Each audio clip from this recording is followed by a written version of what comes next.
Oun Abbas saying here from SecondsOut here with Nathan Gorman. Nathan, it's been a long time out. You've come back, fought a tough opponent in Richard Lartey.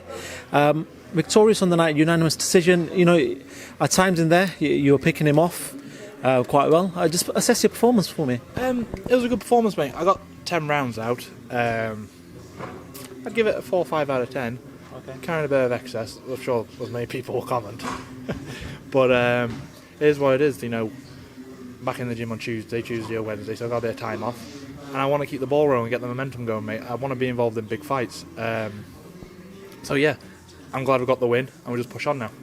There was times in that fight where he was looking to rough you up. You know, there was a couple of headbutts, him sticking his head in and trying to rough you up, maybe to sort of ignite some sort of exchange. Were you feeling that? You just how do you deal with something like that? The thing is with that, you know, when you get headbutted, and I'm not really bothered about it. A bit of rough and tough, you know. It is what it is. You're going to get headbutt, you're going to get low blowed, you're going to get elbowed. You got to get on with it. It's a fight at the end of the day. It's not a ticking competition, is it? So you just got to keep you cool. That's the main thing. Keep you cool, because I think he's one of them fighters. He'll headbutt you, hit you low, and he'll do all these tricks to draw you in, so he can have a firefight with you and knock your head into the middle of next week. I didn't want to do that. Didn't fancy that one. How much does that the win mean to yourself? Because I know for the last 15 months you've had a few battles in and out. There's been a few things going on in your life, but just getting that W, how much does that mean to yourself? Massive, mate. Truthfully, God's honest truth, it was a make or break night for me tonight. If I lost, it'd have been the end. Okay. I'd have hung up the gloves. So it's good for me and good for my mind, especially. You know what I mean? To get the win and fall back in love with boxing, which I have been doing. These past 10-12 weeks I fell in love with boxing, because there was a time, obviously, when I got beat, I had some dark moments. I'm not looking for a sympathy act or anything. I had some dark moments, and it is what it is. Every fighter goes through them, and I thought, let's just get on with it, get back in the gym. That's where we are, and that's where we are today. When you were going through them dark moments, was there? Did you reach out to Tyson Fury at that time? Because I know you and Tyson are quite tight. Was that someone you reached out to when you were going through them moments? God's honest truth, I never know. I switched my phone off for 2 months. I had no contact with no one at all. I'd imagine if I would have, he'd have been there in a shot, guaranteed. But I'm the type of person, I don't want to be a burden on anyone, you know what I mean? I was going through my own thing, and it happens, doesn't it? It happens.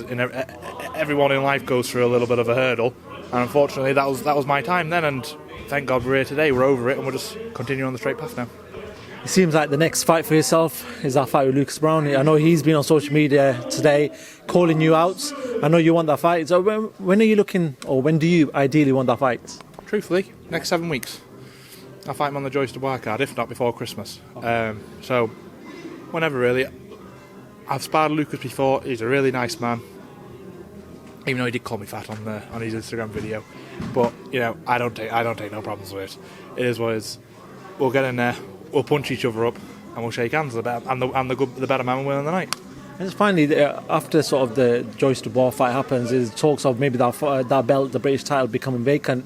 Is that a belt that you're going to look to push for? And even names like Dave Allen are being pushed out as well. Is that? Obviously, Dave's fighting Oun Abbas, which is a very, very tough fight, and credit to him for taking that fight. I suppose he had no need to take that fight. But like you said, Dave Allen, if he wins that fight, which I imagine he will do, I'm in line for the British title. If I do fight Lucas Browne next and I beat him, I'm in line for the British title. It's a good fight then. Plus, if Uncle Frank and Eddie are talking about BT versus Sky, there we go. There's a fight. Finally, we're past the 10 p.m. curfew, but how are you going to be celebrating tonight? Truthfully, going back home, and I'm going to put a film on when I get back home and just cuddle into my kids, mate. Top man. Nathan, congratulations on your win, and no doubt we'll see you back out in the next couple of weeks. Thank you very much. Thank you very much.